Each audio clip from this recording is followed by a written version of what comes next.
To everybody here. So welcome everybody. Thank you so much for coming. Everybody said, my name is Donschikowski. I've been doing professional photography for quite a long time. I just recently got back into astrophotography, but there's a story behind that. You'll hear a little bit about why I'm here presenting, what I'm presenting. So what we're going to talk about tonight, what I'm going to show you how to do, is how to take what are called deep space photos. So the kind of title that I came up with for this was the power of Hubble in your camera bag. So everybody knows what the Hubble Space Telescope is. We're not going to quite get that good, I'll warn you, but it's pretty damn close. So when you look out, at the night sky, what do you see? If we were to walk out of here right now, if the congregation turned off the lights outside so we wouldn't have those in our eyes, this is most likely what you would see. The light pollution in our area is very high. They rate this in what's called the Bortle scale, so it's from 1 to 9, 1 being absolutely no light pollution, 9 being the absolute worst. Does anybody know kind of where we fall in that? 10. It's actually a Bortle scale 8, so we're right at the absolute worst of light pollution in our area. In this area here, where I live, which is in the middle of downtown San Jose, it's actually classified as an 8-9. I would call it an 11, but it's right around there. On a clear night, though, I can still find Polaris, which is not the brightest star in the sky, but it can be difficult to find even on a super clear night where I live. So what happens then if we travel a little further out? What does the sky look like when we go a little further afield? This is a Bortle 4. This would be like somewhere in between the Santa Cruz Mountains and Morgan Hill. That little pocket there. I've taken some people to that pocket. This is about what you would see. And you can see up here that this is the constellation Orion. So just to kind of give you a frame of reference, this is about how high it is in the sky right now. It's right around here in the night sky if you were to go outside and look up. And there's some really fascinating stuff in the Orion constellation. So that's fine. What about if we go a little further out? What if we go to somewhere like Yosemite? That's classified as a Bortle 2. So you kind of get the idea here, right? The lower the number, the more stuff we can see, right? The more band of the Milky Way we can see. This isn't even the bright band either. The bright band is actually on the opposite side of the sky.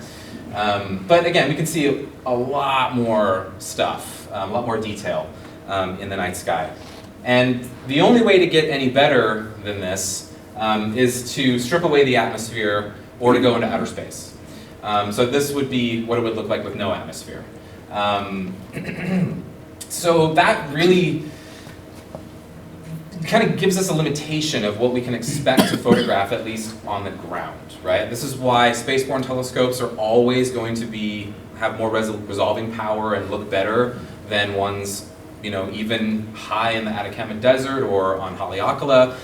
They just don't have to compete with the atmosphere like we do here on Earth. But there are ways to overcome that.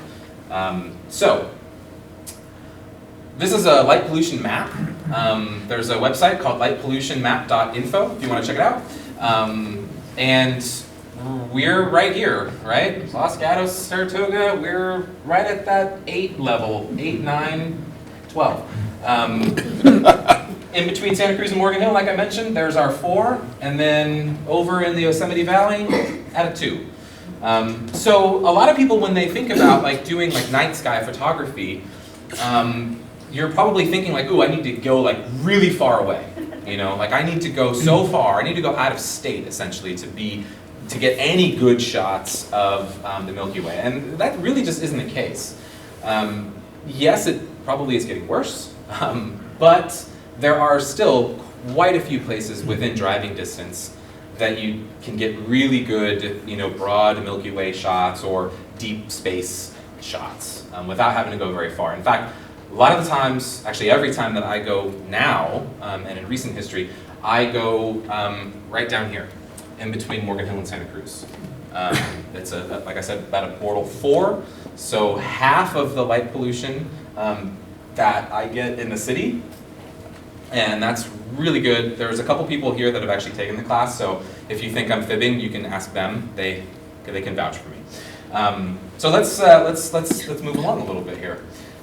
So you may already be familiar with something that we would call terrestrial night shots, right? Something where we go out and we take photos, let's say downtown San Jose, or downtown New York, or downtown anywhere in San Francisco, and really anywhere where you're involving the ground in your shot is what I would call a terrestrial photo, right? So like something like Mesa Arch in Arches or Canyonlands National Park would be a terrestrial night shot, right?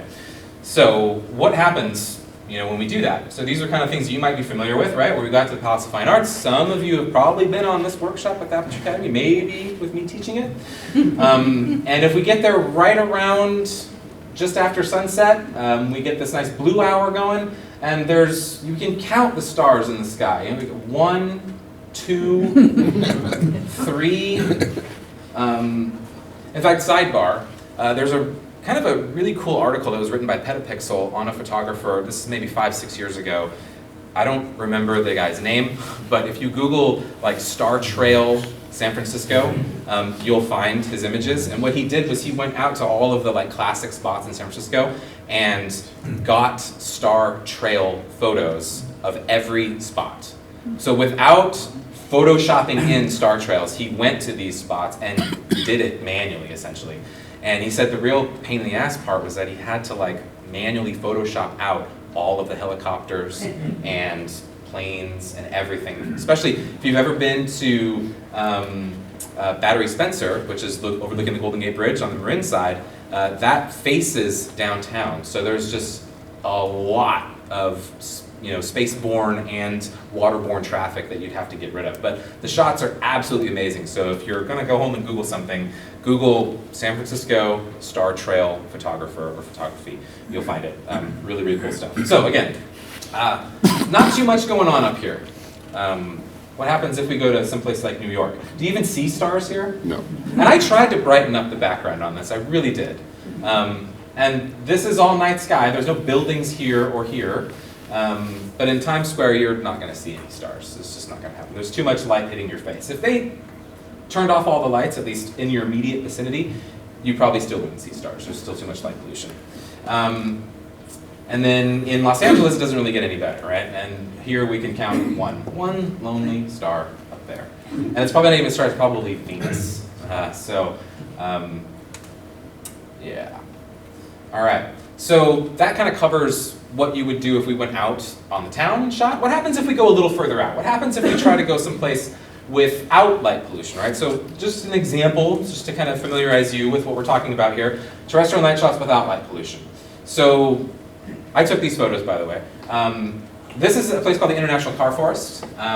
It's in Nevada, I think just over the border in Nevada, somewhere around Death Valley National Park, in that kind of area there. So this is kind of what you would expect to see. The problem with terrestrial night photography is that once you go outside of a place that's lit, right, like this, I don't have to light this up. I don't have to have the Pasadena Convention Center has its own lights, so I don't have to bring those and light it up. Right? Can you imagine how much of a pain that would be if I had to light this also in addition to setting up and taking the photo? So the problem that I run into with these kind of shots is that you have to bring your own light. Whether that's maybe shooting it on a moonlit night, a quarter or half moon, you're gonna not get as many stars in your Milky Way because the moon is sort of taking away some of that viewing that you might have. So you would have to do this all manually. And in fact, this shot is about 10 photos all stitched together in Photoshop.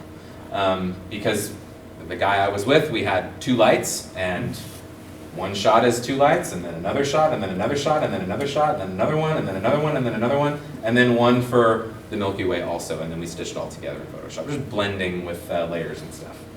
So that's sort of the problem that I run into with this, is that it's pretty difficult because you got to do all this work. Here's another example. This is in Mount Shasta. Fortunately, this building is no longer there. I think the guy that owned the land here was, once this got posted to social media about 7 years ago, a lot of people tried to go find this, and a lot of people in the workshops actually had been to this spot too, and the guy demolished it. He took it down. He didn't want people stopping and light painting his little cow barn there. Here's one in Mono Lake. This was lit with a cell phone because the tufas are really close. So if you have just your, and not the LED on the back of the phone either, I'm talking about like notepad on the front of the phone. They're so close that the light emitted from your phone is enough to light these up. But again, like you gotta do all this work. Mesa Arch, like we talked about before, in Canyonlands. Although let's be honest, Mesa Arch typically looks like this. This is on a workshop many, many years ago. So again, like some examples, not light painting, well this is obviously light painted, but when you don't have your own light, or where you're trying to light something that's very large, right, you need some help. Try going to Yosemite, Valley on a moonless night and trying to get any detail, like on those granite peaks. It's just not gonna happen. There's not enough light emitted from the stars, bouncing off the atmosphere, whatever. There's nothing there, so you're just gonna get solid black. So something like this, this right here, this is the light pollution behind me from San Francisco, kind of bouncing off the ionosphere. And with Mono Lake over here, there was about a quarter moon just off to our right above, illuminating those tufas. And that gives it that sort of natural look. There's no way I'd ever be able to naturally make those tufas look great, right? With a lantern or a torch or something like that. So some examples, right? Just to kind of prove to you I kind of know what I'm doing. So how do we do that? For those of you that have never done this kind of photography before, here's a little primer. So there's something called the 500 rule. Who here has heard of the 500 rule before? Okay, a few. Perfect. So if you choose not to do anything more that we're going to talk about, right, using the telescope type stuff, at least you'll get something out of this, because you'll be able to go after I explain this and you'll be able to do exactly what I talked about here. Okay, so we're not just talking about deep sky stuff. Should throw you a little bone here and talk about how to do this kind of photography, which is you can do with the equipment you already have. So the premise of the 500 rule is, what happens, guys, when you take a photo to get an image exposure like this? You need a lot of light coming in, right? It's dark. So if you were to take a long exposure here, what would happen? Star trails. Yeah, you get star trails. So the whole premise of this rule, this 500 rule, and it's not really a rule, if you know anything about photography, you know that rules are meant to be broken. So it's not really a rule, but we call it that. So in order to avoid star trails, there's this sort of premise, right? I should have just said 500 premise, because that's about all it's good for. So the idea is that you take 500, and you divide 500 by the focal length of your lens. Not the focal length of the lens itself, but the focal length you're actually using to take the photo. So if it's a 14 to 24 lens, use the focal length that you're using, right? Don't use 14 if you're at 24, that won't work. So the focal length that you're actually using. And you take that number, and, we're taking the focal length, dividing it by the 500, and that gives us a number, and we just add seconds to the end of that, and that is the longest time value that we can use before we start to see star trails. So, for example, this was shot with a 14 millimeter lens on a full frame camera. So if we take 500, divide by 14, we get 35. So 35 seconds is the longest time I would be able to expose this shot before we start to see those star trails, right? Very simple rule. All you need is a calculator. And in this kind of photography, with all kinds of photography, really there's always a throwaway value, right? If you've been on a workshop with me, I've probably told you that, with every different kind of photography that you're doing, whether it's sports, action, wildlife, that would be one. Landscape photography, that would be two. And then night photography, that would be three different types. Each one of those has its own throwaway value, right? So with terrestrial photography, landscape photography, what's the throwaway? What would be the value that really Doesn't matter what that number is, it can be anything. Right? Anybody have a guess? We're talking to exposure, so ISO, shutter speed, and aperture. Which one of those values would be a throwaway in landscape photography? Shutter speed would be the throwaway. The ISO you definitely want to keep low, right? Yeah. And the aperture you want to keep at whatever number is going to give you whatever you're looking for, right? So if you're looking for a shallow depth of field, it's a fixed aperture. If you're looking for a very broad depth of field, it's a fixed aperture. So the shutter speed really doesn't matter what that is, as long as you get the exposure correct. With wildlife photography, typically the ISO also is your throwaway. You want your aperture to be very shallow so that you get a nice bokeh in the background. And you want your shutter speed to be very fast so you can freeze the action. So the ISO is the throwaway. It really doesn't matter what that number is, as long as it is what it is to get you an exposure. And night photography is very much the same. So with night photography like this, you typically shoot at the maximum aperture, maximum meaning the widest opening, right? So if you're using a 14 millimeter lens like this was, it's a 14 f2.8. So I'm shooting at f2.8. And we already know that because we use the 500 rule, the maximum time I can keep that shutter open is 35 seconds. Well, my camera doesn't allow me to shoot at 35 seconds without, a bunch of extra garbage, intervalometer. So I would just use 30 seconds. So that helps a little bit. Not having to shoot longer, that extra 5 seconds makes a difference. So I got my shutter speed and my aperture set. The only thing that I have left, and really it doesn't matter what that number is, as long as it is what it is, to get me the correct exposure. So that's what we're doing here to get the correct exposure, right? So you're fixing your aperture, shutter speed, and you're using your ISO to give you the correct exposure. So it's pretty simple. What's wrong if you get star trails? What happens? What? What's the problem if you get star Well, that's a whole different thing. For this particular example, we want the stars to be still. But we'll talk about trails in a little bit. So for this example, 30 seconds, f2.8, ISO 3200. And that gives us this result. I think it looks pretty cool. I hope you agree. So did you figure out the 3200 by trial and error? Yeah, by trial and error, exactly. And because we're not dealing with very large numbers like 2 minutes, 5 minutes, 6 minutes, it's only 30 seconds. So 30-second shot, wrong ISO, let's bump it up again. And I usually work in full stops in that case, so if 1600 can work, I'll go right to 32. I won't go a third of the way each time. It'll just take too much time. All right, so the problem that we run into with this, trying to minimize the star trails, is that it's only practical for wide-angle lenses. You can imagine that if we try to use the same algorithm here for a 200 millimeter lens, we're only able to expose for 2.5 seconds before we get those perceived star trails. So that really sucks if you want to shoot a little further afield, right? If you want to zoom in on that night sky, you're going to get trails, or you're not going to get anything because if you've ever shot 2.5 seconds at night, nothing there. And if you want to shoot at 400 millimeters, it's the same thing. Now we're only limited to 1.5 seconds or 1.25 seconds.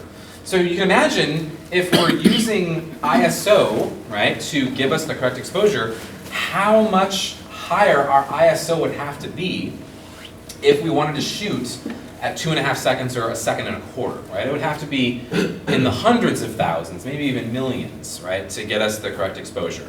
And at that point, you're not actually gaining signal. It's a new term I'm just introducing to you here. So the whole point of this is that we want signal. We want light to come into the lens. ISO is really just turning up the gain. It's not increasing the signal. So we want more signal. We don't want to just enhance the bad signal that we already have. Does that make sense? If you turn up the volume really loud on a really terrible recording, it's going to sound terrible, even more so. So we need good signal so that we don't have to turn up the volume as loud to hear what's going on, right? It's essentially a terrible example, sorry. All right, so let's move on. So even though we followed this rule, I think better than the rule, so 35 seconds was what the rule said, and we only shot for 30, when we zoom in, so we get star trails. This is unavoidable. So we talk about the perceived trail of motion, right? On a shot like this, you know, even this large, you're not going to see those star trails unless you go snooping around like real close, right? But typically, with a picture that large, the viewing distance, and Jan can tell you this, you're not going to want to walk up to a shot that's that big. It's just not meant for that. You're going to be sitting at least 10 feet away. So the perceived travel of those stars is insignificant, right? But if we want to zoom in, there's nothing we can do about it. The stars are moving. It does not matter how much we try to make that rule work. They're always going to move. This is just not possible with a stationary camera. We need the camera to move with the rotation of the Earth, okay? So this is the Orion Nebula, just like we saw before. And right here in Orion's belt is something called the Orion Nebula. It's the brightest nebulosity in the night sky.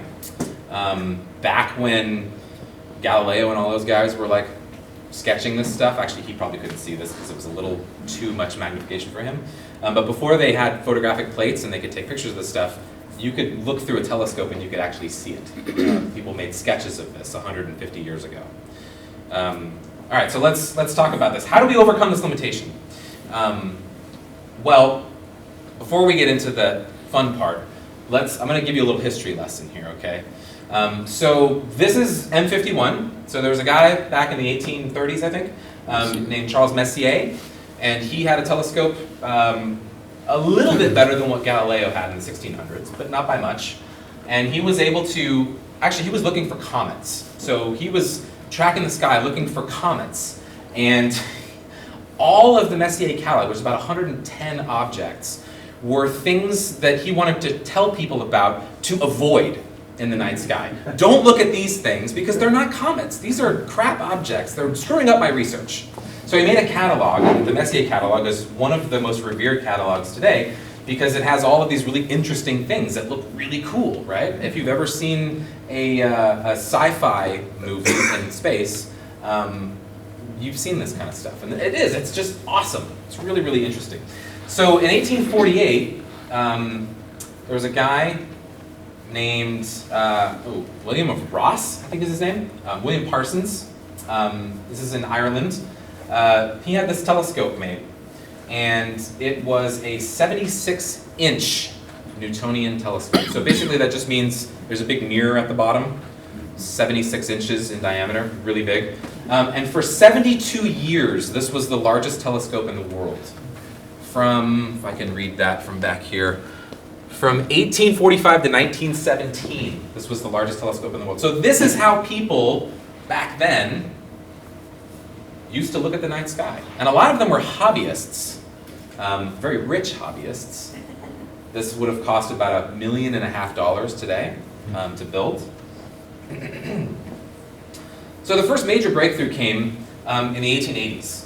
There's a guy named Henry Draper that photographed the M42 Orion Nebula. This was his first attempt. I think you'll agree that it's amazing. It was a great breakthrough though. For 51 minutes he pointed his telescope at the Orion Nebula and exposed it. Again, 1880 he pointed a telescope up at the night sky with a photographic plate and exposed for 51 minutes. Obviously he didn't like his result because he went back and he did it again in 1882 after learning from his mistakes. Ignore this part here. This is just an artifact of time on the negative.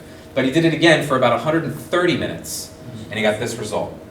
So how in the hell in 1882 do you point a massive telescope that cost more than your car at that time up at the night sky and expect to take photos of it, Well, this is his observatory, as you can see. This was in about 20 miles north of Manhattan in New York City. So today this would not be a good idea. And in fact, it's no longer there. But he was using an 11-inch reflecting telescope, so slightly different technology. This is what Galileo used. And this blue thing here, this is his actual telescope. It's an 11-inch Alvin Clark telescope built in the 1800s. And Alvin Clark did any observatory you go to that has this kind of technology probably was made by Alvin Clark. There's only a handful of telescope manufacturers back then. What's the cost on this one? Oh, I forgot. No, what does it say there? $250,000.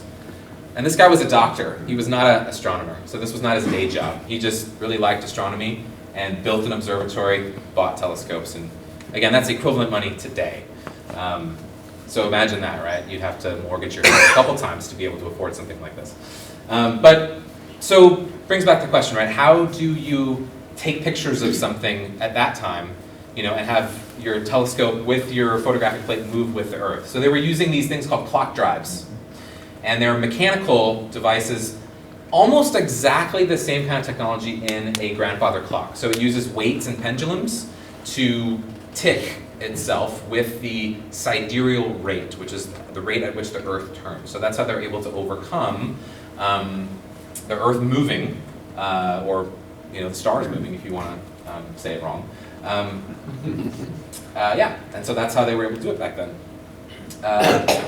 So the next thing, major upgrade, if you will, with astronomy. I should say, by the way, before we even talk about whatever that is, that for the next 100 years, terrestrial astronomy remained relatively similar. Nobody was using digital cameras until very recently in our time, at least in the 70s and 80s. And that was around the time that mechanical clock drives were replaced with electronic clock drives. So for about 100 years, this was about what you could expect, right? Very expensive. Minor improvements, but basic design remained relatively unchanged. It's kind of amazing to think about that we were doing, humans were doing this roughly the same way for that long, almost unchanged. But transistors are a son of a bitch, and they helped us invent Hubble. So this was launched in 1990 by the 31st Space Shuttle mission, Discovery. Cost about $4 billion back then, about $10 billion today. I don't know if many of you remember, maybe you do, that when they first put it up in space, it was blurry because the mirror was ground incorrectly by like microns, and so they had to send up another shuttle, to fix it, and that was a huge disaster for NASA, as you can imagine. So total cost to get this thing in orbit and running was about $10 billion. But it's quite an amazing piece of equipment. Still works just fine, by the way. This is about the relative size of it, so about the size of a city bus, 45 feet-ish in length. This has a 9-meter mirror in it, so was it 90-something inches, something like that, 96 inches? Or 8 meters, excuse me. So very, very big light collector. I'll give you a little parlance for budding astro people. This kind of telescope design is what a lot of people would call a light bucket. They're very inexpensive to manufacture, at least today. Like if you wanted to go get like the biggest telescope you could afford, you would buy something called the Dobsonian, which is like a Newtonian telescope. It's basically got a big ass mirror in the back, and then there's an eyepiece up here that has another mirror attached to it. So all the light gets collected and sent through the tube on a mirror and then out on the side. But it's a very inexpensive, efficient way to collect a lot of light. And you can imagine at 96 inches across, it's a pretty big mirror. So this is floating in space about 365 miles above us. Comes around the Earth every 96 minutes or so. Okay. Hubble's had a lot of upgrades over the years, but initially when it was first launched, does anybody posit a guess? If you could hook your digital SLR up to the back of that thing, what do you think the focal length would be of the Hubble Space Telescope? Anybody have any guesses? We'll just run through the numbers here, okay? Let's see, it's 25,000. 3 million. Just millimeters? Millimeters. 57,000 millimeters. It's so big, actually, when I was doing my research on this, they didn't mention millimeters, and I thought it was incorrect. Everything said 5.7 meters, and I was like, you can't measure a lens that way, like that makes no sense. And I was like, oh, dummy, like it's so zoomed that it's makes no sense to add 3 zeros, it's just 5.7 meters. So 57,000 millimeters. That's the equivalent focal length of one of the wide field cameras on Hubble. That may have changed recently because there was a new wide field system that was installed, I want to say 8 or 9 years ago. But for the images that I'm going to display for you here, this is the focal length of one of those. So Hubble's famous for very many things. This is one of them. It was taken in 1985. It's the Eagle Nebula, M16. So again, an object to avoid by Charles Messier. These are, it's called the pillars of creation for a reason. These peaks up here, actually, it's almost impossible for us to talk about this in terms of size because the very small tips of these fingers, these gas clouds up here, are larger than our entire solar system. This is a huge complex of star creating area. And the reason why, it's like winds, right? There's interstellar medium off camera here that is blowing this dust that way over the course of millions of years. So it's an incredibly large object. And if, again, I can't read this at all, but it is 4 light years in length from here to here. So it's huge. All right. The next. How many light years out? It is 7,000 light years from Earth. Close. That's very close.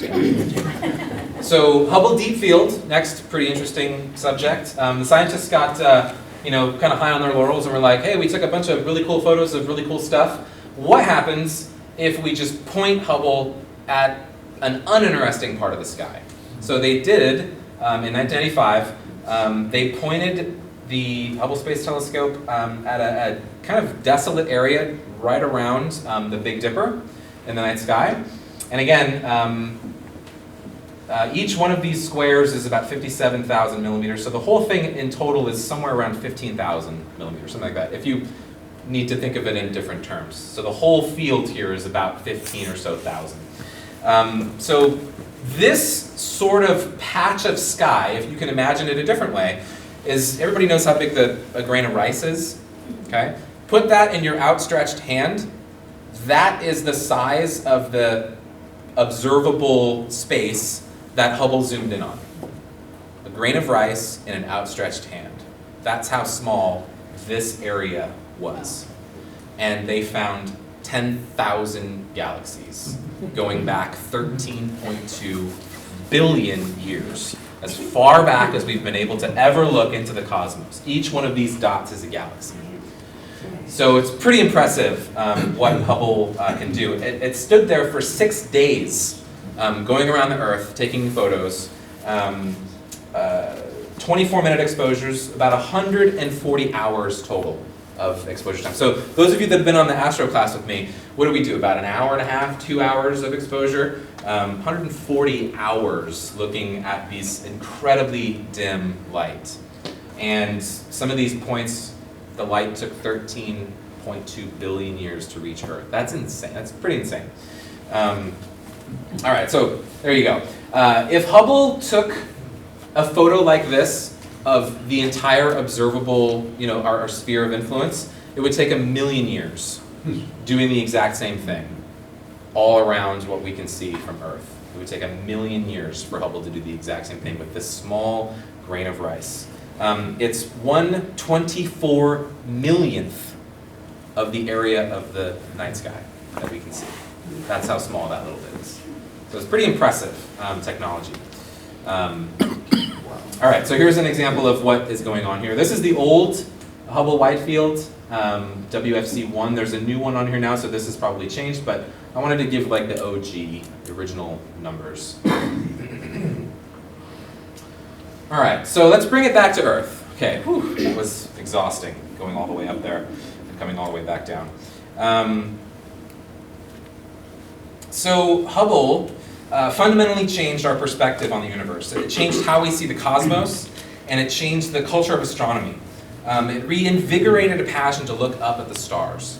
At the time, technology was finally, this is in the 90s, miniaturized enough so that anyone could go and purchase a telescope, bring it home, and then type in a destination on a keypad, and it would take you there. For the first time, in 1992, actually, those of you familiar with a company called Meade Telescopes, they're an American company, no longer.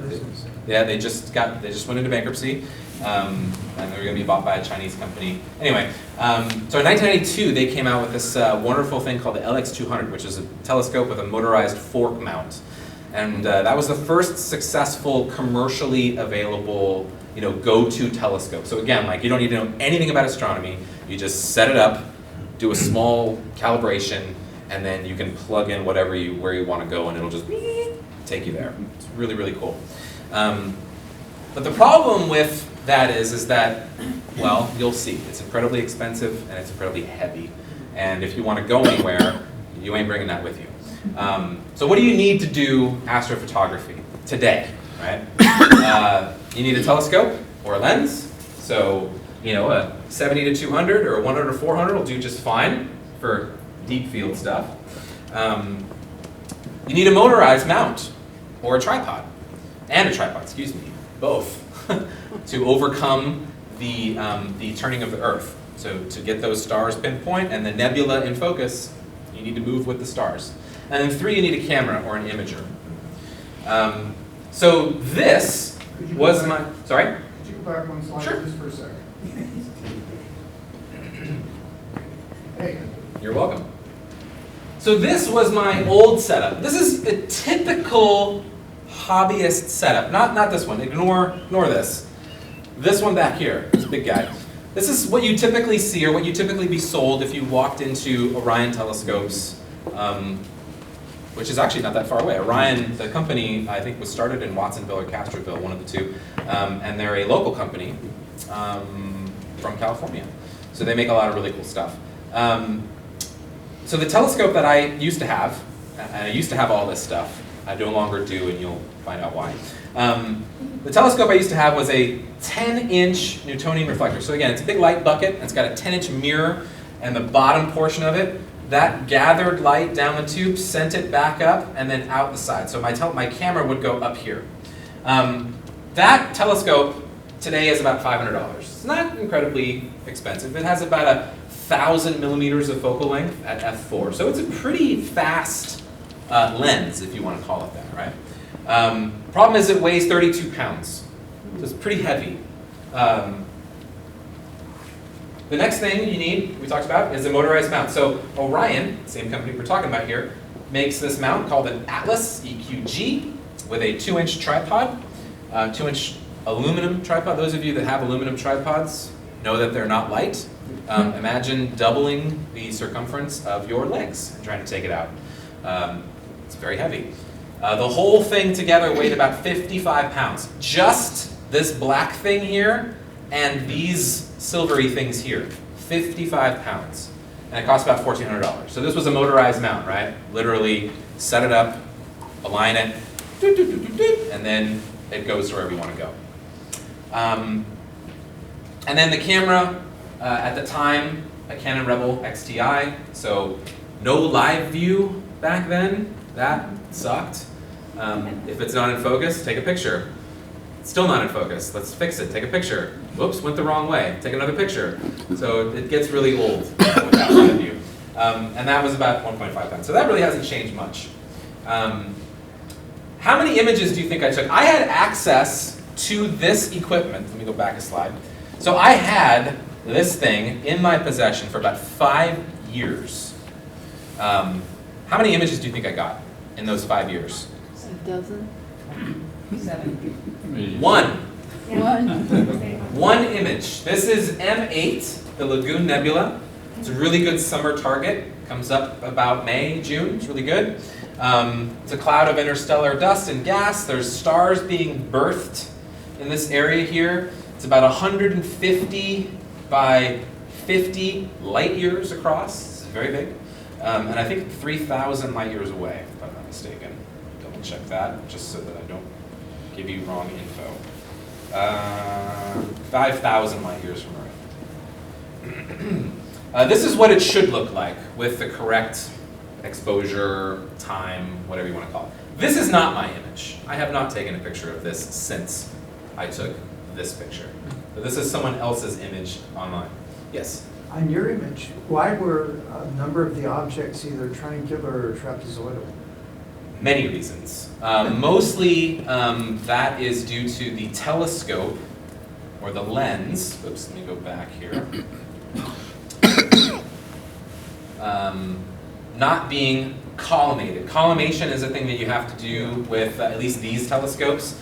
Basically, make sure that the mirror is pointing in the right, well not, that's, okay, very layman terms. Make sure it's pointing in the right direction, you know. So you make sure that it's kind of aligned correctly in order to give you stars that are round. But when that's not correct, or when you have tracking issues, or you basically just don't know what the hell you're doing, you get images like this, where the stars are oblong because maybe you didn't set the mount up correctly, you didn't align it correctly, or maybe the mirror isn't collimated correctly. Did you have an auto guider? No. Okay, so you were had a joystick or something? No, just using the built-in software in the mount. Okay. The periodic error of those mounts is really good. So if you're interested in getting one of those mounts, you don't absolutely need auto guiding. That's the point though, you need to be very deliberate with how you set it up. And again, those are the people that were with me in the Astro class, you know that. We have to be extremely deliberate with aligning the telescope correctly because that's the crux of it all. If that's not done right, you get images like this. Not bad for, you know, a one attempt, but if, you know, I don't tell everybody that I took 5 years to do something like that. That'd be ridiculous. I only tell you people. Yeah. How long was this photo? Actually, I don't know. I was looking for this image for years, and I deleted the photos somehow in transferring from computer to computer. I found this on an old iPhone, like a screen grab, or I don't even know how it ended up there. So that's the only record I have of imaging from that. And I know I didn't do anything, but this is the only record I have of what I did. So it's pretty terrible. And again, that's how it should look. Ooh, let's go back. So that's how it should look. This is how it would look if I did it today. Well, I'm gonna have to wait until May though. All right, so let's recap. 1880s, yeah, you need a couple things in the second half of the 18th century. This was what I would call the age of giants. If you've ever been up to Mount Hamilton, they have a telescope that looks exactly like, I think actually this is an old photograph of the Lick telescope. The 36-inch refractor. Yeah. Yeah. So mechanical clock drives, massive refracting and reflecting telescopes. If you wanted to photograph the stars back then as a hobbyist, you needed some space to build an observatory and a couple very deep pockets back then. You know, 100 years later, the first half of the 20th century, technology enabled manufacturers like Meade and Orion, Celestron, to create more cost-effective solutions. So putting an observatory class device in the hands of the middle class, right? No longer did you need to be a wealthy, you know, person to own something like this, right? Anybody could go down the store and pick one up. It's still not cheap, you know, like it's expensive, but not you know, bankrupting a small country expensive. So if you think about, you know, the camera that you own today, right? 100 years ago, nobody had cameras, and now everyone has a camera. Over 4 billion people on Earth have a camera of some sort. So I'm not saying that everybody should get something like this, I'm just saying that there's a proliferation of technology, right? It gets to the point where it becomes so inexpensive that anybody can buy it, if there's a market. And there happens to be a market. So that culminated with enough demand, I guess, to miniaturize it down to this. So this is what I use to image everything now. And it fits on the tripod that I already own.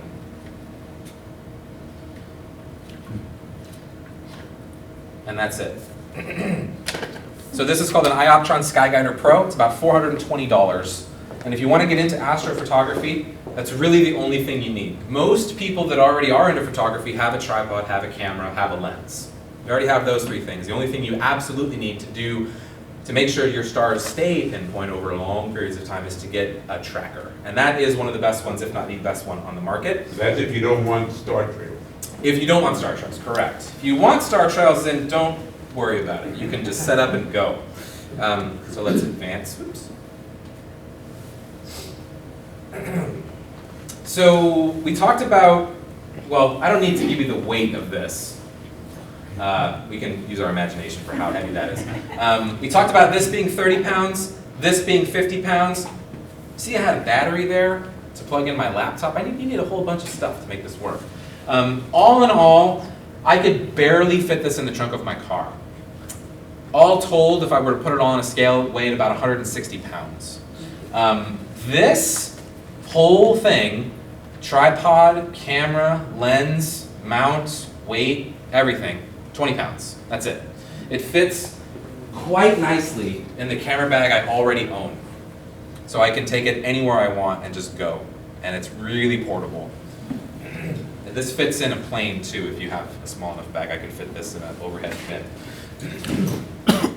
All right. What do you call that contraption again? It's called a motorized tracker, really, a star tracker. The manufacturer is a company called iOptron. And B&H sells it. So, how many images did I take with this guy, do you think? Now, I've only had this for 5 months. I bought it in October of last year. How many images do you think I've gotten with that in 5 months versus 5 years with the other equipment? I'll show you. That was a rhetorical question. M31 Andromeda Galaxy. This was taken with a 70 to 200 lens at 200 millimeters. So 200 millimeter camera lens. And your location was? Morgan Hill. All of these pictures were taken right outside Morgan Hill. How long exposure? About an hour and a half, hour and 15 minutes, something like that, total time. So each shot I took, it was about 1 minute to 2 minutes long. I think this was 2 minutes. Double check my notes, but I think it's 31 2-minute exposures. Let's double check here. 1 hour total integration. And did you use special software to combine them, or did you just use Photoshop? No, we'll talk about that, but yeah, I do use special software. And the software I use is free, by the way, yeah. What causes some of the bursts to come out? So that Objects? is lens diffraction. So if everyone's ever told you want to get a sun star, go out and shoot sunset, get a sun star. You stop your aperture down all the way to like 22, and then when the sun goes down over the mountains, it gets that burst of, sunburst. That's what's happening here. So the first time I ever went out and photographed this with this lens, I had an intention of buying a telescope, which is what this was. This is only about $400 telescope. But most of the telescopes that I was interested in getting had an aperture of about 6. So I thought, hey, wouldn't it be cool if I use the equipment that I have to see what f6 would look like, with the settings to get me in that ballpark. The problem is that stopping down the aperture, because this lens has aperture blades and this lens doesn't, is that you get sun stars like this, or light stars by stopping. If I would have shot that at 2.8, I would not have seen that there. So that was a mistake on my part very early on. So your tracker is not tracking this accurately for an hour and a half. Oh, it's only taking a And couple then- minute exposures. Just 1 2-minute And then what, then exposures. you readjust it and take another 2 No, exposures? it goes and it stays It stays relatively in the accurate middle. that long? Yeah, absolutely. So you just set a timer, it's an interval timer, say every 2 minutes take a picture and I'm gonna go have a beer. Yep. Yeah, okay, good. So that's one, M31 Andromeda Galaxy. This is a really good target in the winter. Comes up about October, November, and it stays high in the sky till about January, February. Another one, M45, the Pleiades, the Seven Sisters. This is a little over 2.5 hours total time. I think it's 135 1-minute exposures. And this was taken with a Canon 100 to 400 millimeter lens at 400 millimeters. So 400 f5.6, 2.5 hours or so. So is that, I don't want to insult you, but is that a good picture? Yeah, I'll show you in a little bit what it looks like when you take just one photo of this. And this seems to have less burst effect. Yes, because f5.6 is as wide open as that lens is, it's not stopped down. So you get less of that effect with the blades of the aperture. So the blue stuff you're seeing here is just dust and gas. This is what you'd call an emission nebula. So the light that is coming, or sorry, it's a reflection nebula, I apologize. The light that is coming off of these dust lanes, or these gaseous lanes, is being reflected by the stars in this area. Are you enhancing the colors or? Not a lot, not a lot. This is almost how blue it is when you take the, well, you wouldn't be able to see that. But once you integrate all the information together and you stretch the data, the histogram, to brighten it up, this is about what it looks like. But yeah, there's a little bit of creativity when it comes to some of the saturation. The famous one, M42 Orion. So this was shot with this lens. This is the this little $400 telescope, 360 millimeters or so, 5D Mark IV. So right around 360 millimeters. This is cropped in, of course, too. And that's only about an hour's worth of Now, time. go back. I think I saw some bursts in that even.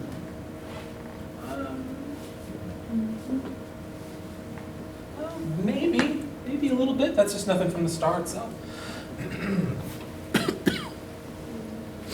And then this one, most recent one, is the Caldwell 49, the Rosette Nebula.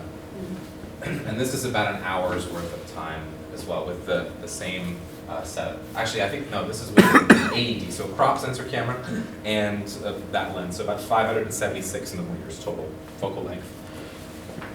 So 5 pretty decent images to kind of give you, or give me an idea of what's possible realistically with equipment that most everyone owns. So I only did this about 10 times, so the images that you see there were only from about 10 times of going out over the course of 5 months. And in that time I had to relearn how to take all the photos and then learn how to process them, because processing them is obviously different than you may have expect from your typical terrestrial night photography. So let's talk about some steps. What do we do when we go out there, right? So the first, obviously, is you want to set up the equipment, right? You put the camera on the lens and put it on the star tracker, and you have to balance it so that, because there's a motor in there, right? And if it has a lot of weight that it's fighting, it's not going to work. So you use this counterweight, and you move the counterweight up or down to balance the camera and all your equipment on that rotation, right? So that when there's no weight on either side that fights it, that motor in there can work flawlessly, and you can get really good long tracking sessions. So that's the first part, is making sure that it's balanced and set up correctly. Number 2 is polar alignment. This is the most important step when you're doing deep sky astrophotography, or when you're using a tracker, right? Anytime you're using a tracker like this, you do something called polar alignment, which means that I take this device and I have to point it towards Polaris in the north, and then I have to open up the back and like look through it, and I use an app called Polar Scope Align Pro to tell me exactly that. This is obviously not correct for tonight, but this little dot here tells me exactly where that star needs to be in the little reticle here, and I adjust the whole thing, you know, back and forth, up and down, by moving just a couple things on here to get Polaris in the right spot. Once that's done, Don't you also have to really level the tripod? you do. Tripod has to be level as well, That's or at huge. least the base. Yeah. And then obviously you don't want to kick it. Done that many times, actually. One of the first or second times I went out, I brought my girlfriend with me, and we're setting up, and the place where we go, there's like little mice and stuff making noise, and you know, and she's freaked. She's like, "What is that? Oh my god!" Like that, and I'm like, "Geez!" I jumped and I like kicked the tripod, and I had just set it up too, and I was like, "All right, we're done." And she's like, "Wait, what? You don't want to?" And I was like, "No, like we're done. Like you're freaking out, and I just kicked it, and I don't want to set it all up again." Listen to you complain about the mice that are like, you know, scurrying off to find nuts. So on the the setup ground. time, the time you put it in the ground till you have it aligned is about how long? 5 minutes, 5 if you minutes? get good at it. The Yeah. first time may take you 10, 15, but now What's it's the about purpose of 2 the minutes. to do. override? What's that? What's the purpose of this thing? So, okay, good question. When you look at the night sky, right, all the stars rotate, right? And in the northern hemisphere, they seem to rotate around Polaris, the North Star. They don't actually quite do that. They rotate around what's called the galactic central pole, or the pole. And that's obviously it's a blank area. But what this app does is because we have a point of reference in that star, this app tells me, based on my location and time of day, where I need to put Polaris in this reticle so that as the Earth spins, it rotates with the stars, exactly the same rate until it runs out of battery. So that being done correctly, or as correct as possible, you can take 1-2 minute exposures, no problem, all night until it runs out of battery. Scott, what's the target in the southern hemisphere? It's called the Southern Cross, and it's actually there's not a star that you align to. It's a series of stars, and it's not fun. I've never never tried it, but every video I've watched of people talking about it say that it's an enormous pain in the ass.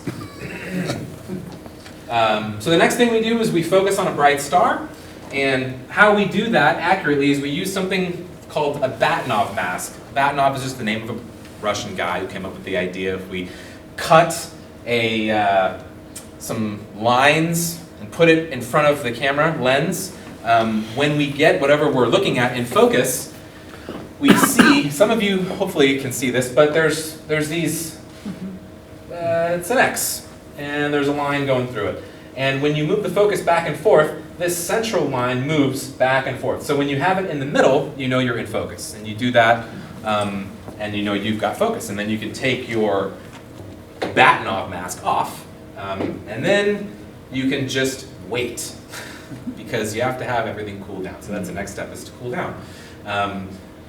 The temperature that your lens or your telescope is at when you start is going to be different than when it's cooled down all the way. And that affects greatly the elements in the lens. And so the first couple times I went out and did this, I set the camera up and I was like, yes, got it in focus, let's start tracking and shooting.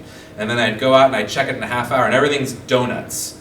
The stars are donut shaped. And I'm like, what is going on here? And then I had to go back and research some more, and I gotta let the lens cool down to the ambient temperature so that it doesn't fall out of focus. So we set up, we focus, we let the lens cool down so that we can refocus, and then we can start shooting. It was glad I made that mistake instead of the first time doing it. So then we find our intended target. The only negative about this kind of astrophotography with these trackers is that it's not automatic.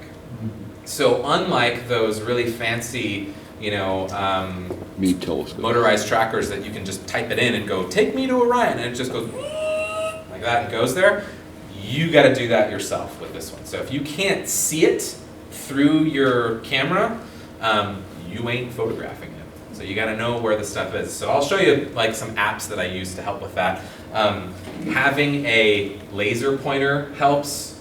So I have a little thing that put the laser pointer in, and I can put it on top of my camera and then turn it on as I move to the location I want. And if it matches roughly where that is on my phone app, I'll start shooting, and it helps. Also helps if I know where something is, but I'm out with people that don't know where it is. I can just shine this in that direction, and they can see this through their camera lens as well. So that helps. But having a laser pointer is absolutely critical for that. Once we do that, then we can shoot as long as feasible. So we use an intervalometer set up on the camera, 1-2 minute exposures for an hour, 2 hours, however long you got. Then we recheck every half hour to make sure that nothing's gone wrong, right? And then we take our calibration frames. So we're taking frames that have noise in them to remove afterwards, right? So we take, have you ever used long exposure noise reduction in your camera, or someone might have told you to turn off long exposure noise reduction? We're doing that manually after the fact. So the camera with long exposure noise reduction on will take a light frame first, right? So if it's 30 seconds, it'll take a 30-second light frame, and then it'll close the shutter and take a 30-second dark frame. So a frame with just noise as the reference. And then the software in the camera will subtract the dark frame from the light frame, and you get a frame that has less noise than the original. This is not feasible doing astrophotography, because if we're shooting for a minute, then there's going to be a minute that we're losing when we're shooting, right? So if we're out and you only got an hour to shoot, you're only shooting 30 minutes, because long exposure noise reduction is going to break your shooting up every minute. So we turn it off, and then I found that if you have a well-insulated camera bag, most people do, not this size, but I mean your camera bag's pretty well insulated, you can just turn your intervalometer on, shove your camera in your bag, set it, and go home. And by the time you get home, all your calibration frames, your dark frames like this, will be done as you are driving home. It's important that they're done at the same temperature, so that's why it's critical that people do it. And it helps greatly in making your astro images, regardless of focal length, so whether you're shooting at 14 millimeters or 400 millimeters, it makes all those photos better. It's just a way to calibrate. So are you shooting dark frames and flat frames? No flats. Flats are a pain in the butt. If you want to know what flats are, come talk to me afterwards. Do you have problems with condensation? Yes, sometimes you do. They do make these pretty inexpensive dew heaters. It's a Velcro wrap that's got some heat elements in it, and it Velcros around the front of your lens. This lens has a lot more aluminum in it than your typical camera lens. So in my experience, when we've gone out on the workshops, most people are using a Canon or Nikon camera lens. These are less apt to have condensation on them, but the one that I bring, which I feel is superior, at least for astrophotography, gets dew on it like a son of a bitch. So I can't go anywhere without a little heater to heat this up so that it doesn't cover itself with dew. The lens hood actually helps a lot. It does help a lot. This one does have an integrated one, but it's also aluminum, so it's not great. But I thought before you said you had to get it down to those ambient temperatures. Yep. So doesn't that? No. So no, it doesn't. It doesn't affect it with dew. That's just yeah. So Scott, given everything you just said, Yeah. now you're ready to shoot. You figured I can track this thing for an hour and a half. Or longer. Or longer. And you say, well, I'm probably going to shoot my widest aperture. Mhm. But I don't know, is it a 1 minute? Is it a 55 second? Is it 20 seconds? How do So, you know what that is? I have a video describing this on my YouTube channel. But typically, I like to stay in the realm of about a minute to 2 minutes, somewhere in that range. If you are just starting out, a minute is about as far as long as I would go, because you really need to experience setting this up over and over and over again to get good at polar aligning, because that's really the key. Once you get really good at that, then you can go for longer times, with your shutter, your exposure, essentially. But just like before, the aperture is fixed. Typically, your shutter speed is going to be fixed, and the only thing that you're dealing with is ISO. So the ISO is the variable. So you start at maybe ISO 800. So 1 minute, ISO 800, f2.8 or f4 or f5.6, whatever your lens's maximum aperture is. And if that isn't bright enough, if you can't see whatever you're shooting, then you raise it up to 1600 and then raise it to 3200. The one sort of misconception that most people have about this kind of photography is that, I need a really good ISO camera, right? A camera that performs really well with ISO. So if you're familiar with digital cameras, you might think, a Sony A7S would be the best choice for this. Because Sony A7S, full frame sensor, low megapixel count, super big pixel photo sites, gather in a lot of light with not that much noise. And you would be wrong. Because we're not taking one photo, which that would be great for, we're taking hundreds. Sometimes people take thousands of photos over the course of months, right? And because you're stacking all these photos together, the resolution improves the more images you have. So if you can use, who knows what a D90 is, or a Rebel, right? A Rebel XT, very early digital cameras. Those are great for astrophotography because they're super cheap. And you can also send them off to get infrared spectrum, right? Super inexpensively. If you want to know more about that, talk to me afterwards. But Yeah, it doesn't really matter what camera you use. Whether it has good ISO performance, bad, it doesn't matter. We're gonna be stacking so many images together that it's gonna completely eliminate any problems you might have with shooting at a high ISO. So once you've gotten all your images, the last step is to integrate and process. So integration is a term that we use to take all of those images that you have and basically combine them into one photo. So to kind of help you understand a little bit more about this, let's talk about some night sky photo, right? So some of you know what's going on here. This is light trail photography, right? So we set up in a stationary spot, we take 1, 2, or 3 minute long exposures, however you want to do, and we combine them all together in Photoshop or some other means to get the light trails, right? So this is what one single 3-minute exposure would look like with doing the light trail photography. But you can't just take your digital camera out and take a 3-hour long exposure. It just doesn't work. Anybody know why? Sensor, yeah. The sensor's gonna heat up way too much, and you're gonna get lots of noise. It'd be like, if you shot a 3-hour photo at ISO 100, it'd be like shooting a 1-minute photo at ISO 3 million. Like, it's just, that's kind of the equivalent. And if an airplane comes through in the And if 3 an airplane hours, comes through, yeah. you're screwed. So just like with astrophotography, with terrestrial star photography like this, we also have to integrate our photos, right? We have to take lots of photos and put them all together to get a result like this, right? This is about a blended 45 minutes from lots of 3-minute exposures put together in Photoshop. This process is very easy. I have a video on this on YouTube as well, how to make it look like this. So that's sort of to give you an idea of what's happening. You know, it's no different in terms of what we're doing, but we are using some different software. So this is a single 1-minute exposure of the Seven Sisters, the Pleiades star cluster.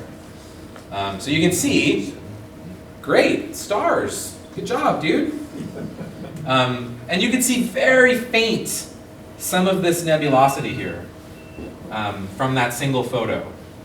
This is what the photo looks like when you try to process it.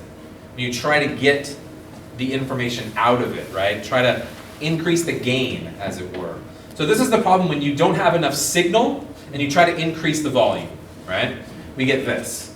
Now, yeah, we do have a little bit more, you know, nebulosity, a little bit more of those gaseous clusters there, but at the expense of what, right? The whole image is now completely ruined. It's got too much noise in it. Much like you can't get a star trail photo by taking one shot. You have to take multiple photos, right?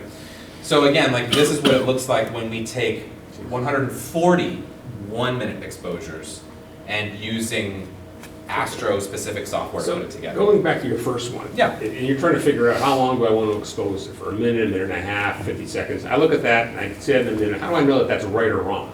So we look at the histogram. And with astrophotography, the histogram, we want the histogram to be kind of no more than a quarter. If you're looking at the histogram, right, you'll get a spike typically.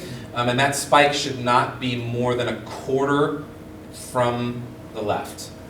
So if it's in the middle, well, this would look completely different. It would look gray, and we don't want that. So when we're doing that, like I start with 1 minute, and then I raise my ISO up, so that my histogram spike is right around this area here, right around that quarter mark, about a quarter of the way from the left. That's how I do it anyway.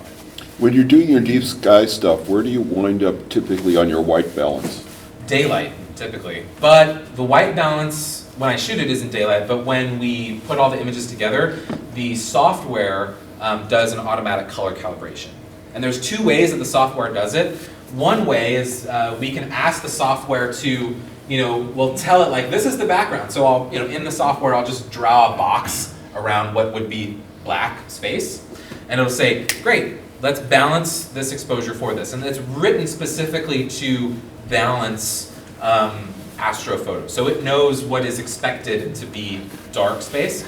And then you do the same thing with the white area. So I would draw another box around like my whitish area, and then it would color balance to that. There's also something called photometric color calibration, which means that it's going to look in a database of these objects and then match the color balance of what I took to what is on a server somewhere at Harvard or anywhere you choose. There's like 3 or 4 And you're going to tell us things. what software you use for this? Yes, I use this piece of software called Cyril, S-I-R-I-L.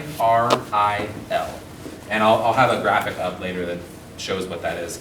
But basically what it is it's just it's an all-in-one kind of software that takes all of your light images, dark images, bias, flats, everything if you're doing all the astro stuff, integrates them all into one file, and then you open that one file up in the same program, and then you can process it in that program. And the benefit of it is that it's absolutely free. So those of you that know a little bit about astrophotography might have used something called Deep Sky Stacker in the past, which is a Windows-only program. And essentially, Deep Sky Stacker does exactly what it sounds like it does. It stacks deep sky photos, only on Windows, so that's not great. And then another one that is both Mac and PC that's sort of like the Photoshop or the pinnacle of astrophotography software is something called PixInsight. PixInsight is around $230, but it's not feasible for the average person to kind of go, yeah, I want to try that. Let's get into PixInsight. I dare you to download it and take a look at it. You might have a heart attack trying to figure out what's going on, because it's even less intuitive than Photoshop isn't. Okay, so there's a word here that you don't really hear often in terrestrial photography called stretch. So this is 140 1-minute exposures stretched. And when we take all the photos and we integrate them all together, we get an image at the outset that looks kind of like this. I don't know why that is. I've been doing this for years now, and I don't understand why, when you integrate all these images together, you get a black photo. So when I was kind of researching this to talk about it, to talk about the best way, the best practices to do this, oftentimes when I'm teaching this and we get to this result, people are like, what the hell, man? Like, I thought we were supposed to have like an image. And you go, no, that's great, that's perfect, you did it right. I don't know why. But you have to use the software. People use Photoshop to do this too, to stretch. It's basically like brightening up the image. But the signal is there. So it's not like one exposure where you're just increasing the gain. You are spreading out the histogram, making those dark pixels move towards the right, move towards the light. And with an image that has all of the data in it, this is what that looks like. So again, 140 minutes, whoops, versus 1 minute. So it's a pretty big difference. And that's what correctly having the right amount of data does.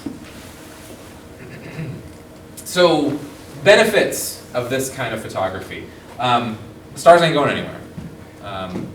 We would have to constantly visualize the sky for about 20,000 years before these constellations and nebula would look any different to us. So we ain't living that long, so get out there, it doesn't matter. You can go tomorrow, you can go next week, you can go in 20 years. It'll look exactly the same. They've looked exactly the same for thousands of years. So that's a benefit, right? Because how many times have you been on a workshop, terrestrial or other, where the instructor goes, and I'm digging it myself here, so just letting you know, where I go, hey, isn't this photo look really cool? And you go, wow, I want that, that looks great, we're going there? And we go, yeah, and we get there, and it looks like trash. Maybe the weather's not good, maybe there's scaffolding, construction, something. You don't have to worry about that with astrophotography. So the kind of images that you may see on Instagram that are really awesome, like with maybe the place you want to go, Scotland, Iceland, wherever, you're at the mercy of the weather and the people and the thing on the ground. It could be washed away by flood, you know? And it's going to look different every year. But with night photography, Milky Way or this kind of photography, deep space stuff, it's not changing, it's not going anywhere.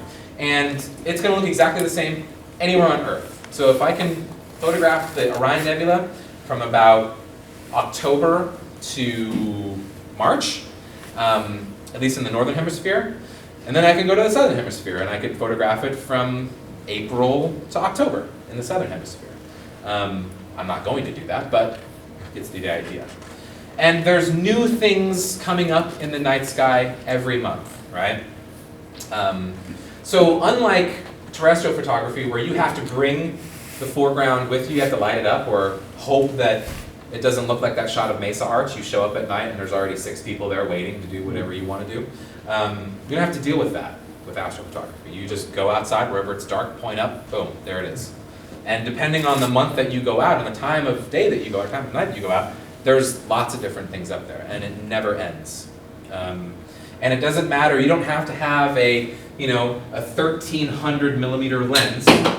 Oops, it's okay, it's just plastic. You don't have to have a 1300 millimeter lens to get it, right? You can use whatever lens you have available in your backpack. So, some other focal lengths, right? This is the Orion Nebula right here. So this is Betelgeuse. I don't remember the other names, but this is Orion, just on its side. This is an area called Barnard Loop. This was shot with a 50 millimeter lens on a crop sensor camera. So 50 millimeters. This is 100 millimeters. This is a good summer target. This is called Rho Ophiuchi. This is the star called Antares. And these lanes of dust here are visible when you photograph from a dark location, like where we go out in Morgan Hill, or darker would be even better. This is only 100 millimeters. And then you've seen some wide angle stuff that I've shown here, so that's just really the Milky Way, right? So any focal length really works. Just like with using your camera lenses, the more focal length you have, the harder it can be to get something in focus, right? Like if you use like a 800 millimeter lens, something like that, you can see it's really hard with those lenses to keep whatever you want in focus, just like using binoculars, right? It's very shaky. And that's really the problem that you run into, same way with astrophotography. If you want to shoot at higher focal lengths, right, narrower field of view, you need to be even more certain that your polar alignment and your camera tripod setup, all that needs to be absolutely perfect. So the kind of sweet spot for this is really right around 400 to 600 millimeters, or anywhere really from 50 to 600 millimeters, somewhere in that range, which again is right in the wheelhouse of most of the cameras and lenses that most people already own. So if you have photography as a hobby and you already own some of those lenses, you might be interested in doing something like this. And the only investment that you would need to go out and experience this is this. The tracker. The tracker. This one in particular is $420. And what's the brand? It's an iOptron. It's called the SkyGuider Pro. All right, so the software that I use to do all this kind of stuff, I have an iPhone. So on iOS, I have a program called Sky Safari Plus. This program in particular is, I think, $14, but they do make just a regular version. I think that's a couple.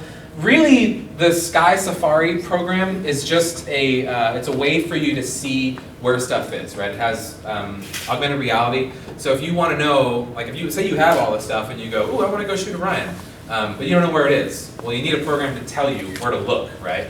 And so having it in AR helps. You don't have to. But Sky Safari Plus, the Plus version of this that costs $14, adds in some features so you can do more planning, right? It's on your phone. So one of the things that I like about the Plus version is that it allows me to put in all the information of my equipment, so the cameras, the lenses I have, and then I can put a little box that flies around the screen to show me when I use that camera with this lens, this is what's going to be in that box. And I can see even before I go out, let's say tomorrow I want to go shoot Orion or something new, I go, I wonder what should I bring? Like what camera should I bring? What lens should I choose? I can see exactly what's going to look like in the field of view before I even go take the photo, so I'm not surprised. So it's good for planning. I use a program called PS Align Pro. If you're going to use a tracker, you absolutely need a way to accurately find out where the hell you need to put the pole star to do proper polar alignment. And this is the best one. And then Astrospheric, which is free, and it also runs on desktop. So it's a web-based application on desktop, but it's a free app also. And Astrospheric is one of the best iOS or Android programs that I use. It's an all-encompassing weather app and clear sky app. So if you want to know, let's say you got time tomorrow night, and you go, great, like I'm gonna go out and I'm gonna shoot all this stuff that this guy's talking about. Well, before you do that, you probably would want to know, are you going to waste your time? What if there's clouds? What if there's a moon? What if the seeing conditions are terrible? This app is going to tell you. So before you even go out at night, you don't have to go out there and go, well, I shouldn't have done that, like it's cloudy. Or the clouds are rolling in at 8 o'clock, like this app will tell you. It's really, really good. Mac and PC, all these programs are on either. All of them are also, well, except for these two, free. So Stellarium is an app that I use. It's just it's an observatory app, so you install it and it'll show you the night sky. So again, you can plan, you can see what everything's going to look like. Cirrel, which is the program that stacks and processes all of the astrophotos.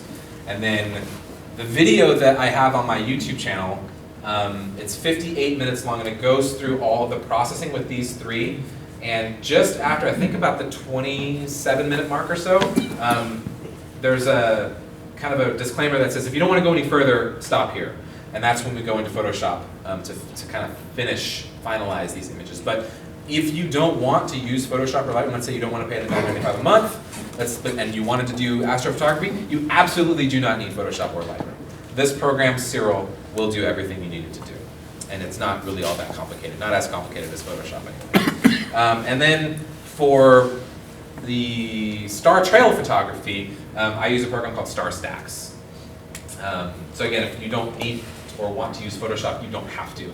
Star Stacks is free, works on both Mac or PC. It's a very, very good program. Actually, might not work on Mac. If you have a Mac, let me know. I'll give you another one to look at. Yeah, and that is basically all I have to say. Yes.